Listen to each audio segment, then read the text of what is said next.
नमस्कार आम उत्कल वार्ता टीवी को आपण मानक स्वागत। आसतु देखिबा संपूर्ण खबर। भद्रक सहरर कुआंस पिला गणेश पक्षर 2 दिन व्यापी सांस्कृतिक महोत्सव उद्यापित हो जाइछि। उद्यापनी संध्यारे कमिटीर उपदेष्टा सांबादिक रवि नारायण खिलारक सभापतित्व मुख्य अतिथि भावे राज्य उच्च शिक्षा मंत्री सूर्यवंशी सूरज, सम्मानित अतिथि भावे सांसद अभिमन्यु सेठी, विधायक सीतांशु शेखर महापात्र, डॉक्टर प्रदीप नायक, कमिटीर सभापति संजीव दास, संपादक प्रभात महांती, कोषाध्यक्ष राजकुमार, काउंसिलर ज्योतिर्मय पट्टनायक प्रमुख जोग देइथिले। एही अवसर सुधासागर भजन संध्या अनुष्ठित होइथिला। प्रख्यात कंठशिल्पी पंकज जाल, करुणाकर सेठी और साथी माने भजन परिवेषण करथिले।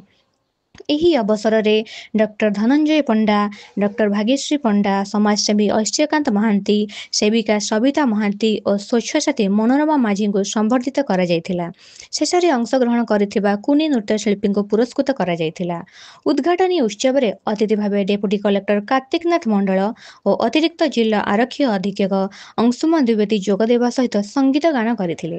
ଅମରଜିତ ରାୟ, ଅବିନାଶ ପଟ୍ଟନାୟକ, ସୁରେନ୍ଦ୍ର ସେଠୀ, ରାଜୀବ ଦାସ, ଦେବରାଜ ବିଶ୍ୱାଳ, ସାର୍ଥକ ଦାସ ପ୍ରମୁଖ ଯୁବକମାନଙ୍କ ନେତୃତ୍ୱରେ 1993 ମସିହାରୁ ଏହି ପୂଜା ମହା ଆଡମ୍ବରରେ ଦୀର୍ଘ 33 ବର୍ଷ ଧରି ପାଳନ ହୋଇ ଆସୁଛି।